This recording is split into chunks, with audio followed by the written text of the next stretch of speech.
여러분 반갑습니다. 오늘은 말씀의 실제 3호로 크게 네 가지 주제로 말씀을 요약해 보았습니다.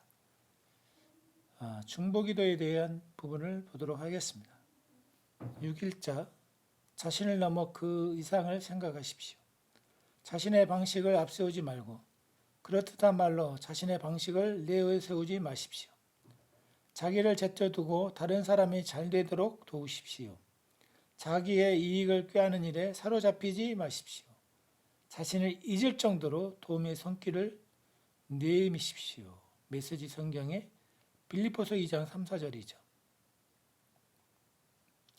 그러므로 내가 첫째 권하노니 모든 사람을 위하여 간구와 기도와 도구로 감사를 하되 임금들과 높은 지위에 있는 사람들을 위하하라. 이는 우리가 모든 경건함과 단정함으로 고요하고 평안한 생활을 하려 함이라. 이것이 우리 주 구주 하나님 앞에 선하고 받으실 만한 것이니 하나님은 모든 사람이 구원을 바르며 진리를 아는 데 이르기를 원하시느니라.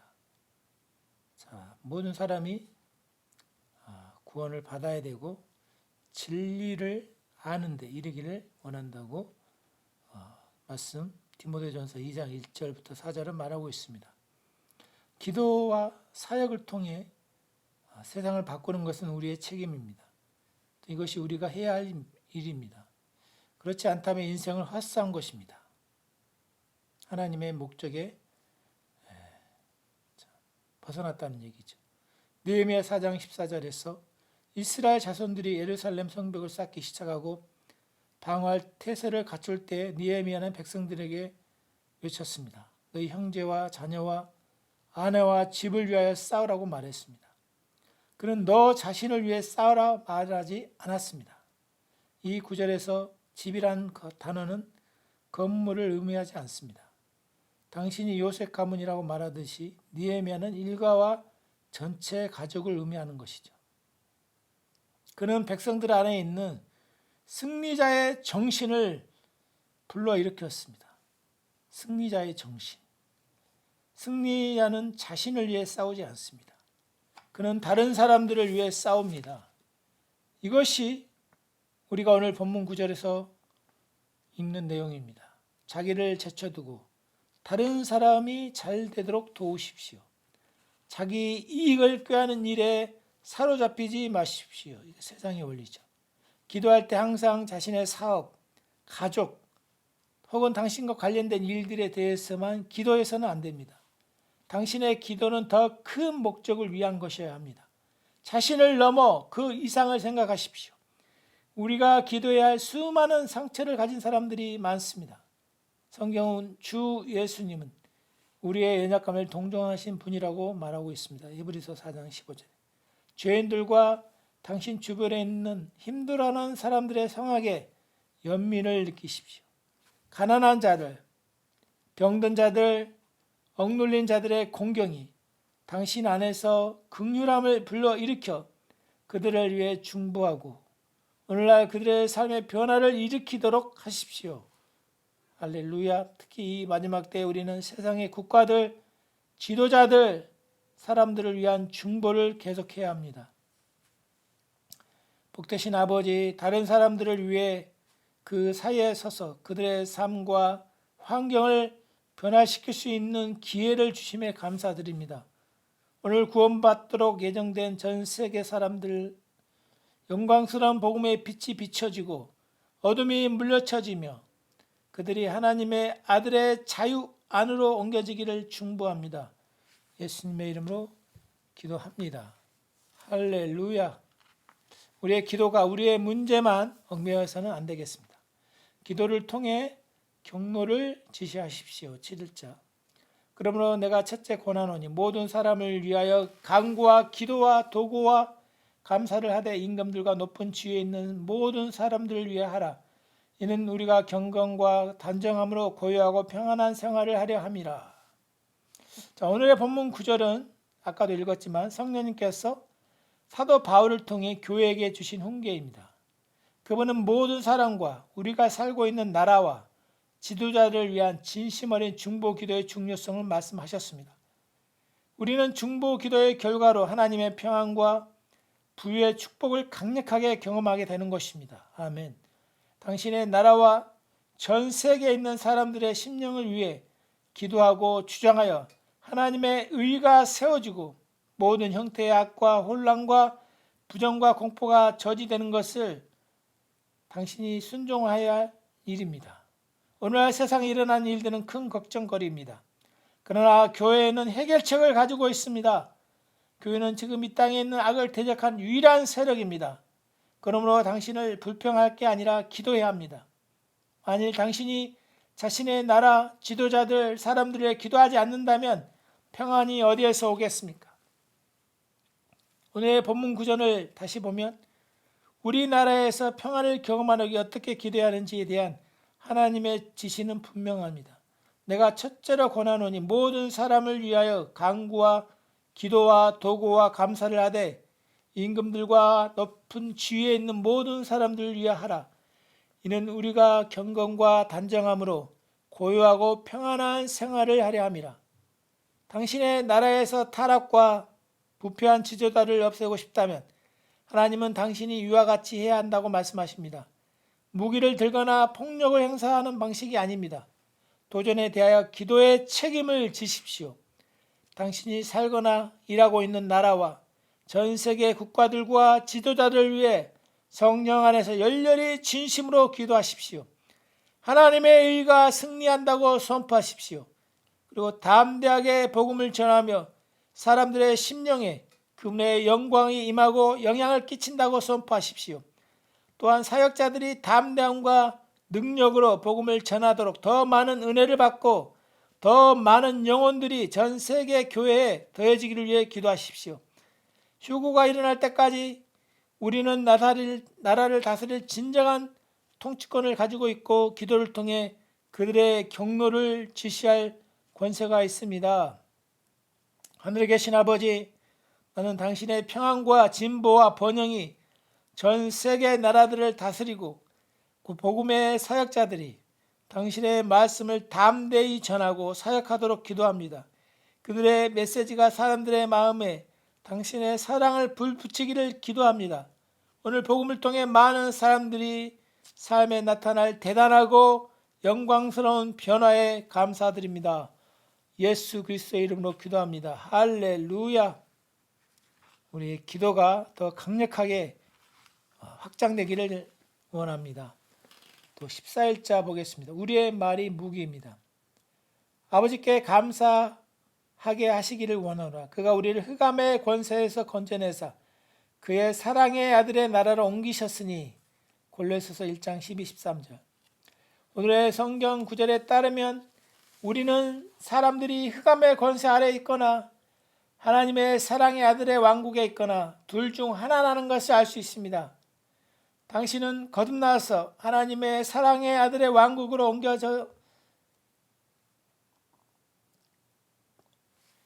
옮겨지기 전까지 흑암 권세 아래에 있었습니다.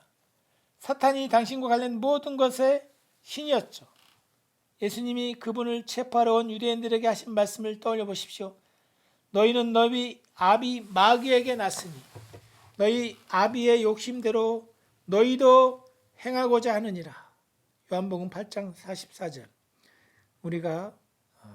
우리 아비는 마귀였다는 것이죠. 거듭나기 전에.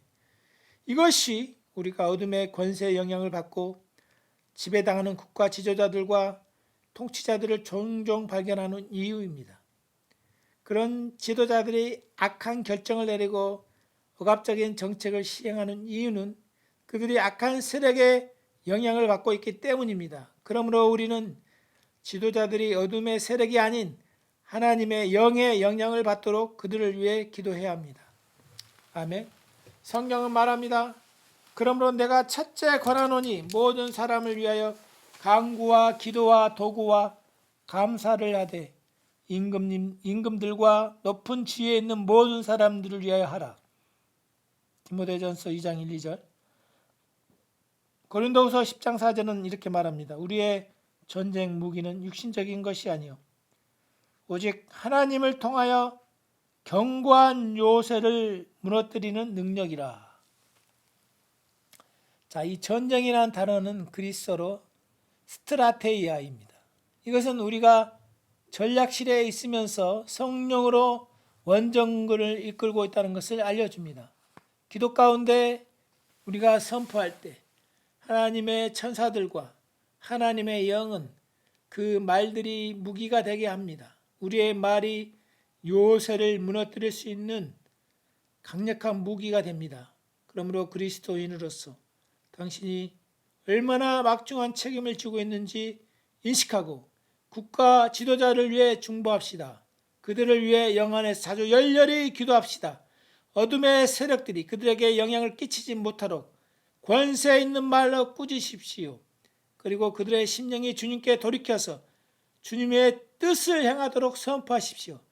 우리는 국가 지도자들이 하나님의 지혜와 의의 영향을 받도록 하나님의 말씀에 따라 그들을 위해 반드시 이렇게 기도해야 합니다. 사랑하는 주님, 사람들을 하여금 그들을 향한 당신의 꿈과 운명의 방향으로 나가지 못하도록 만들었던 요새, 즉 그들의 마음에 심겨진 생각과 그들이 삶에서 받아들인 이론들을 무너뜨리는 당신의 힘을 주셔서 감사드립니다.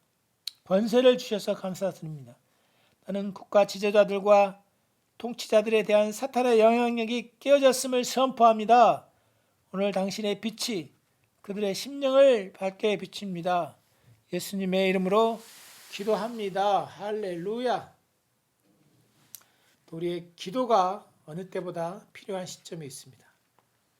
이제 말씀으로 우리 자신을 점검하고 또 채우면서 하전 비전이 말씀 통해서 이루어지기를 원합니다.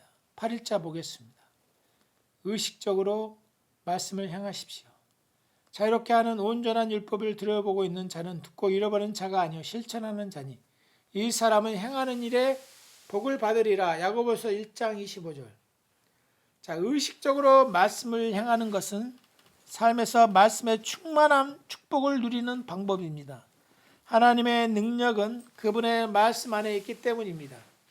예를 들어 말씀은 이렇게 말합니다. 나는 너에게 이르노니 너희는 원수를 사랑하며 너희 박해하는 자를 위하여 기도하라. 마태복음 5장 44절. 자, 이 말씀을 의식적으로 실천하십시다. 이것이 당신의 매일의 행동이 되게 합시다. 당신이 무언가를 실천하기 시작하면 실수할 수도 있습니다. 그러나 글쎄 난 시도해봤어라고 말하면 포기하지 마십시오. 안 되는 거에 대해서 당신이 숙련될 때까지 계속 하십시오. 아멘. 또 말씀은 당신 삶에 대해 걱정하지 말라고 말합니다. 다시 말해 염려하지 마십시오. 말씀을 행하십시오. 부족함에 대한 두려움으로 삶의 평범한 일들에 대해 걱정하지 마십시오. 오히려 기도와 간구와 감사로 하나님께 당신의 요청이 알려지게 하십시오. 시편 1편 3절은 당신이 그리스도 안에서 가지고 있는 특별한 축복의 삶에 대한 경이로운 내용들로 보여줍니다. 성경은 당신이 시냇가에 심은 나무 같아서 언제나 아름답고 푸르며 열매를 맺고 영원히 생산적이라고 말하고 있습니다. 할렐루야. 자신에 대해 이 점을 매일 고백하시고 당신은 번영하도록 권능을 부여받았음을 알기 때문에 세상에 어떤 일이 일어나든지 요동하지 마십시오. 당신에게는 그 모든 일이 축복이 됩니다. 할렐루야. 우리는 말씀을 따라 행하는 자들입니다. 예수 그리스도는 살아있는 말씀이시며 우리는 그분을 따라 태어났습니다. 바울은 말했습니다. 너희는 그리스도의 편지니. 고린도후서 3장 3절. 자, 이 구절은 우리가 말씀의 나타남이라는 것을 의미합니다. 사도 베드로는 베드로전서 1장 23절에서 너희가 거듭난 것은 썩어질 씨로 된 것이 아니요 썩지 아니할 씨로 된 것이니 살아있고 항상 있는 하나님의 말씀으로 말씀의 씨로 되었느니라 이렇게 말하고 있습니다. 말씀으로 거듭났다는 것은 당신이 말씀 안에서 말씀의 분위기 가운데서 말씀의 원칙에 따라 말씀을 통해 살아야 한다는 뜻입니다. 당신의 매일의 삶에 말씀을 중심으로 움직여야 된다는 얘기죠. 의로우신 아버지, 내가 당신의 말씀을 얼마나 사랑하는지요. 당신의 진리는 내가 보는 빛이고 내 힘이 닻을 내리는 토대입니다. 나는 당신의 이름을 찬양하기 위해 의 안에서 꽃 피우고 영광 안에서 번성하며 지속적인 결과를 맺고 복음으로 부인할 수 없는 영향력을 끼치고 있습니다. 할렐루야! 우리가 이런 태도를 가지고 우리 삶에서 말씀을 실행했으면 좋겠습니다. 또 11일자 말씀으로 세운 견고한 토대 보겠습니다. 우리는 오로지 기도하는 일과 말씀 사역에 힘쓰리라. 사도행전 6장 4절이죠. 하나님의 말씀의 견고한 토대는 주변의 삶과 상황에 대한 당신의 반응과 성향을 결정합니다. 말씀의 이 견고한 기초가 지난 몇 달 동안 세상에 일어났던 일, 코로나 때문에 많이 힘들어했죠. 그 일들을 떠올려 보십시오. 일부 그리스도인들의 반응과 행동은 그들에게 바른 토대가 없다는 것을 보여주었습니다.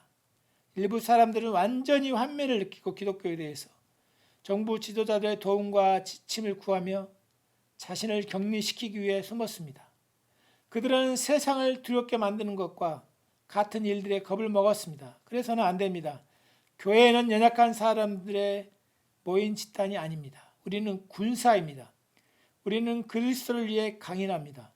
예수님이 누가복음 10장 19절에서 내가 너희에게 뱀과 정갈을 밟으며 원수의 모든 능력을 제어할 권능을 주었으니 너희를 해칠 자가 결코 없으리라 말씀하셨는데 어떻게 그리스도인이 이 바이러스를 두려워할 수 있습니까? 위 구절은 최고의 선포임의 명백한 구절입니다. 당신을 아프게 하거나 묶을 수 있는 그 무엇보다 당신이 더 우세합니다. 당신은 감염될 수 없습니다. 그러나 만약 이 진리를 모른다면 당신은 겁에 질리게 될 것입니다. 이것이 우리가 매일 여러분에게 하나님의 말씀을 전하며 그리스도 안에서 당신을 세우고자 지식을 전하는 이유입니다. 사도행전 10장 20장 32절은 말합니다. 지금 내가 여러분을 주와 및 그 은혜의 말씀에 부탁하노니 그 말씀이 여러분을 능히 든든히 세우사 당신이 하나님의 말씀의 토대 위에 세워졌다면 그 무엇도 당신을 요동하게 하지 못할 것입니다. 누가복음 6장 47, 49절에 나오는 예수님의 말씀을 기억하십시오. 그분은 하나님의 말씀에 근거한 삶을 사는 사람과 그렇지 않는 사람의 차이를 보여주었습니다.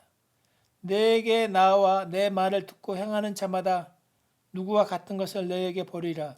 집을 짓되 깊이 파고 주추를 반석 위에 놓은 사람 같으니 큰 물이 나서 탕류가 그 집에 부딪히되 잘 지었기 때문에 능히 요동하지 못하게 하였거니와 듣고 행하지 아니한 자는 주추 없이 흙 위에 집 지은 사람 같으니 탕류가 부딪힘에 집이 곧 무너져 파괴됨이 심하니라 하시니라. 하나님의 말씀으로 당신 삶의 견고한 토대를 세우십시오. 할렐루야. 나는 의식적으로 나의 생각을 영적인 일들에 고정하고 하나님의 말씀에 대한 지속적인 공부와 묵상을 통해 깊고 견고한 토대를 세웁니다. 나는 주님을 위해 강하며 마지막 때의 그분의 군대에 용감한 군사입니다. 내가 기도와 말씀의 사역을 이어갈 때 하나님의 뜻과 목적이 이 땅의 사람들의 심령에 세워집니다. 할렐루야. 우리는 말씀의 은혜와 믿음의 말씀으로 우리의 자신을 세워간다며 영육간에 우리의 삶에 많은 변화를 보게 될 것입니다. 본문 그 이상입니다. 27일자 보겠습니다.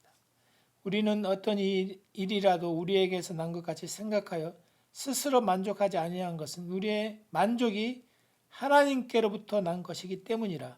또한 그분은 우리로 새 언약의 능력 있는 일꾼이 되게 하셨는데 이는 법문을 한 것이 아니고 영으로 한 것이니 법문은 죽이고 영은 살리기 때문이라. 고린도후서 3장 5, 6절. 하나님의 말씀은 법문 그 이상입니다. 즉 말씀은 영이고 생명입니다. 자, 율법은 죽이지만 영은 생명을 줍니다. 예수님 말씀하셨습니다. 살리는 것은 영이니 육은 무익하니라. 내가 너희에게 이른 말은 영이요 생명이니라. 요한복음 6장 63절.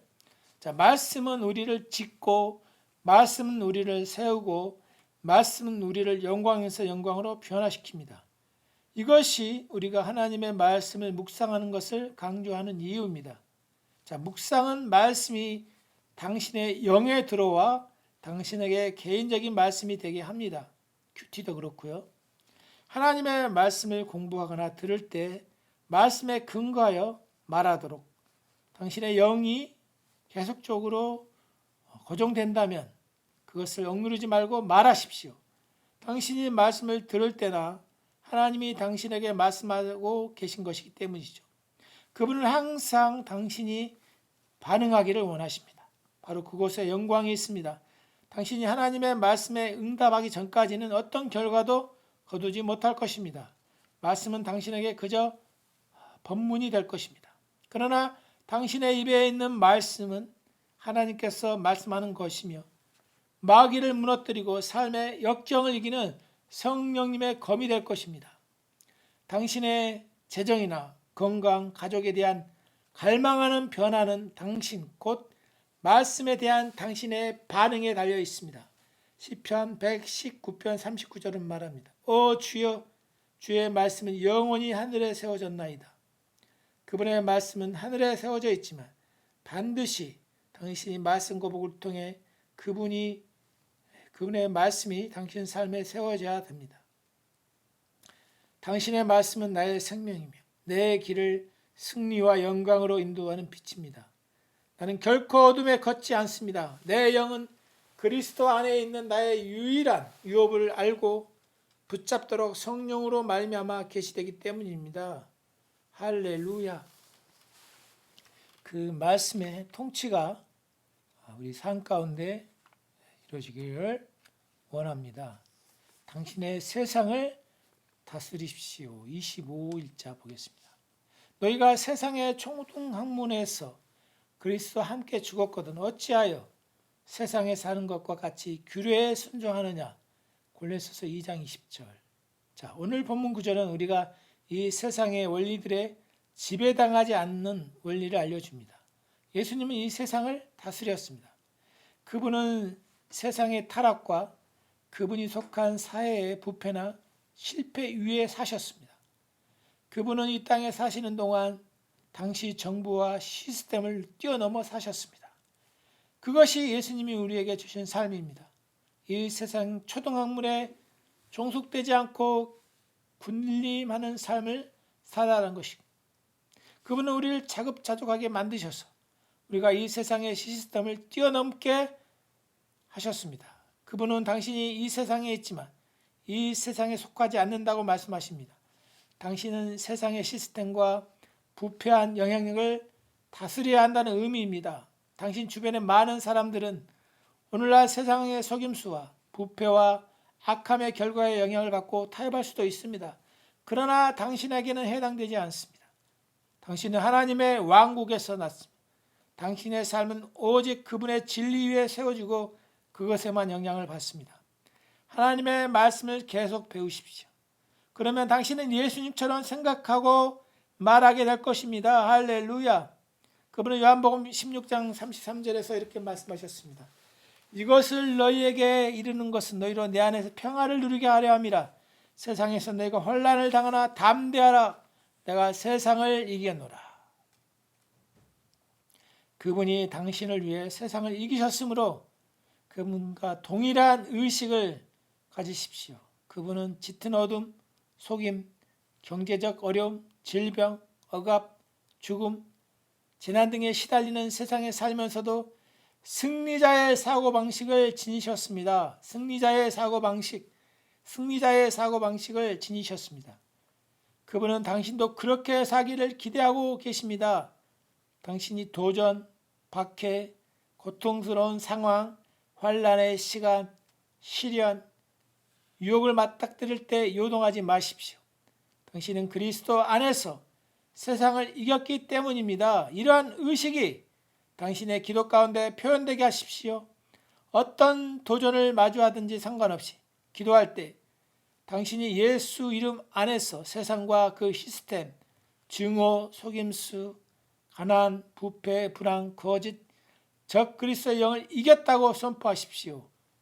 나는 이 세상의 시스템을 뛰어넘어 삽니다. 나는 그리스도와 그분의 말씀과 성령님의 다스림 안에 살기 때문에 이 세상의 고난, 부패, 악, 속임수와 상관없이 삽니다. 할렐루야. 우리가 이 땅 가운데 살 때 이 세상의 흐름에, 문화에 휩쓸리지 않고 그리스도의 통치에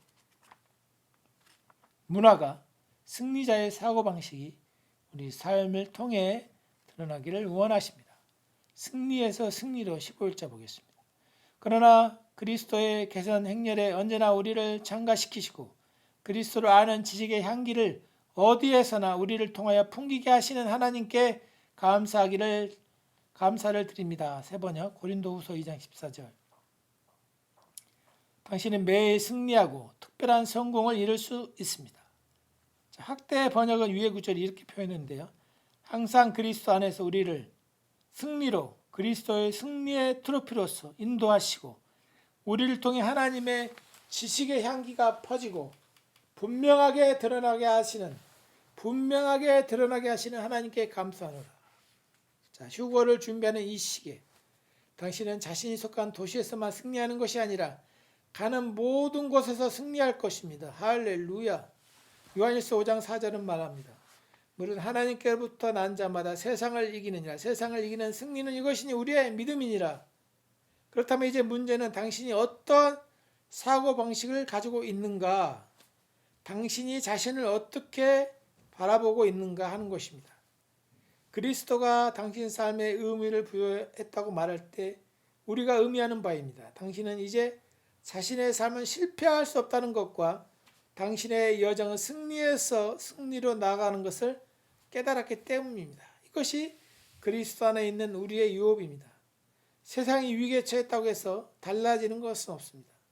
당신 안에 두려움이 있어서는 안 됩니다.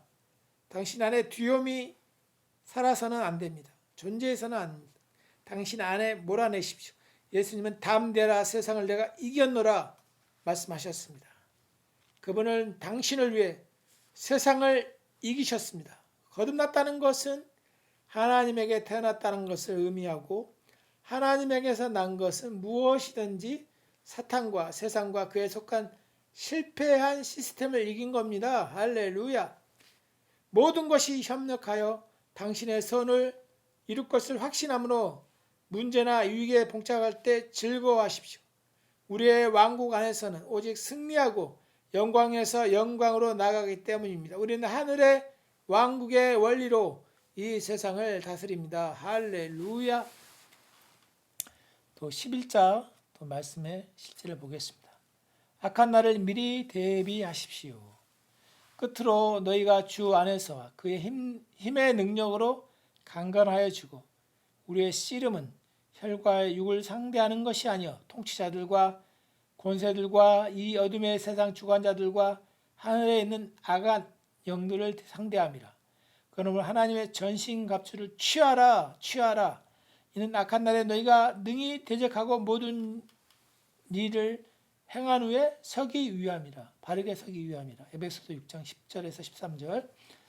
오늘 본문 9절의 전반부는 주님과 그분의 힘의 능력 안에서 강건하라고 강력하게 권면합니다. 주님은 절대 우리가 할 수 없는 일을 하라고 말씀하지 않으셨습니다.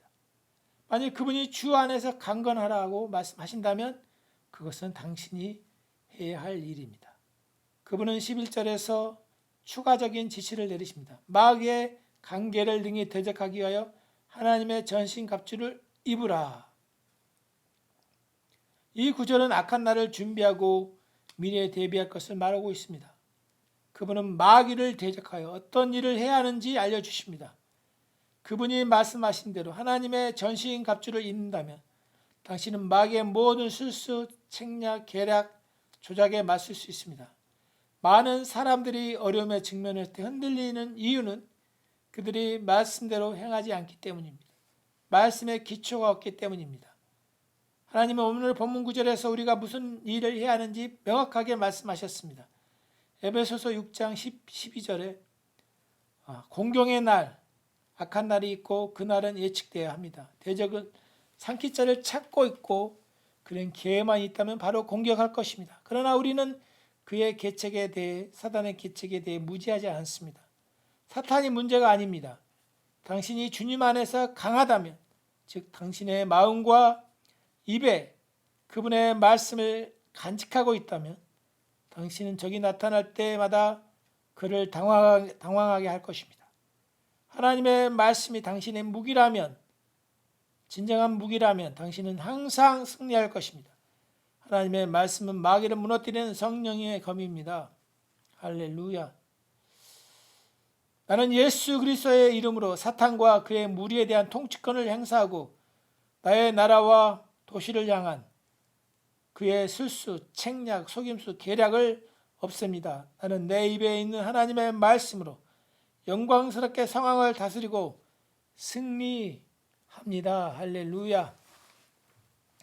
마지막으로 영광편을 보도록 하겠습니다. 영광의 옷을 입었습니다. 또 미리 정하신 그들을 부르실 그들을 또한 의롭다 하시고 의롭다 하신 그들을 영화롭게 하셨느니라. 26일자 로마서 8장 30절이죠. 자, 얼마나 아름다운 구절입니까? 우리는 부름을 받았고, 그렇죠? 의롭다함을 받았고 영화롭게 되었습니다. 당신의 삶은 영광으로 충만합니다. 이것이 당신이 하나님의 영광을 나타낼 수 있는 이유입니다. 그분은 이 일을 위해 당신을 부르셨습니다. 그러나 너희는 선택받은 민족이요 왕같은 제사장이며 구별되어 헌신된 나라요 하나님께서 친히 사신 특별한 백성이니 이는 너희를 어둠에서 불러내어 그의 놀라운 빛으로 들어가 계신 분의 경이로운 행위를 내세우고 그분의 덕과 완벽함을 내보이게 하려 하심이라. 베드로전서 2장 9절. 예수님은 요한복음 17장 22절에 말씀하셨습니다. 내게 주신 영광을 내가 그들에게 주었사오니 이는 우리가 하나 된 것 같이 그들도 하나가 되게 하려 함이니라. 자, 이 관점으로 스스로를 바라보는 것이 중요합니다. 자신을 하나님의 영광 안에서 하나님의 영광으로 보십시오. 아담과 하와가 동산에서 하나님께 불순종했을 때 그들은 타락했고 그들로 하여금 벌거벗었음을 보게 했습니다. 그들은 부끄럽고 두려워하게 되었습니다. 하나님이 동산에서 아담을 부르셨을 때 아담은 이렇게 대답했습니다. 내가 동산에서 하나님의 소리를 듣고 내가 벗었으므로 두려워 숨었나이다. 주님은 그에게 누가 너의 벗었음을 내게 알렸느냐? 창세기 3장 11절 물으셨습니다. 아담은 자신의 죄와 수치를 보았지만 하나님은 당신이 그것들을 보기 원치 않으십니다. 고린도후서 5장 17절은 말합니다. 그런즉 누구든지 그리스도 안에 있으면 새로운 부지런물이라. 이전 것은 지나가시니 보라 새 것이 되었도다. 여기서 보라라고 번역된 단어는 헬라어로 이두이며 히브리어로는 카자야. 이는 영적으로 인식하고 보며 그렇게 본 것이 생생하게 된다는 의미입니다. 하나님은 당신이 영광으로 옷 입는 자신의 모습을 보기를 원하고 계십니다. 당신은 이 땅에서 다스리고 하나님의 왕국의 영광을 나타내도록 태어났습니다. 로마서 8장 19절은 말합니다. 피조물이 고대한 바는 하나님의 아들들이 나타나는 것이니 얼마나 대단한 삶입니까? 예수님이 이 땅에 오셔서 하나님과 그분의 영광을 나타내신 것처럼 당신도 그분의 영광을 나타내도록 하나님께 부름을 받았습니다. 당신은 하나님을 드러내도록 부름을 받았습니다. 할렐루야. 골로새서 1장 27절 읽어보십시오. 하나님이 그들로 하여금 이 비밀의 영광이 이방인 가운데 얼마나 풍성한지를 알게 하려 하심이라. 이 비밀은 너희 안에 계신 그리스도니 영광의 소망이니라. 이 구절은 영광의 실제가 되었음을 의미합니다. 그러므로 당신이 영화롭게 된 것을 보십시오. 하나님을 두려워하거나 그분으로부터 도망칠 이유가 없습니다. 그분은 당신의 삶에서 모든 죄책감과 비난과 수치를 제거하셨습니다. 그분은 당신을 의롭다 하셨습니다. 이제 그분은 당신의 그분의 의 안에서 영광스러운 자와 승리자로 살기를 원하십니다. 할렐루야. 나는 하나님의 영광을 나타내기 위해 그분께 선택되어졌습니다. 그러므로 나는 스스로를 영광 안에서 보며 나의 세상에 하나님의 의를 나타내도록 영광 안에서 행합니다. 할렐루야. 우리가 이 영광스러운 자신의 모습을 잠시 멈춰서서 본다면 우리가 주님이 이 땅에서 그렇게 사셨던 것처럼 우리도 그런 삶을 살 수 있습니다. 거룩하게 하시는 분이 당신 안에 계십니다. 31절. 그러나 너희는 그분에게서 나서 그리스도 예수 안에 있고 주께서는 하나님에게 나셔서 우리에게 지혜와 의와 거룩함과 구속이 되셨으니. 고린도전서 1장 30절. 자, 그리스도는 당신의 지혜, 의, 구속이 되실 뿐 아니라 당신의 거룩함이십니다. 오늘 본문 9절에 나온 거룩함이라는 단어는 하나님의 영원한 목적을 위해 그분께 거룩하게 만들거나 구별된 행동 또는 과정을 의미합니다. 즉, 이는 정화장치란 뜻의 헬라어 하기아스모스에서 번역되었습니다. 그러므로 거룩하게 만드는 분이 당신 안에 살기에 오신 것입니다. 그리스도는 당신을 거룩하게 하시려고 당신 안에 계시지 않습니다.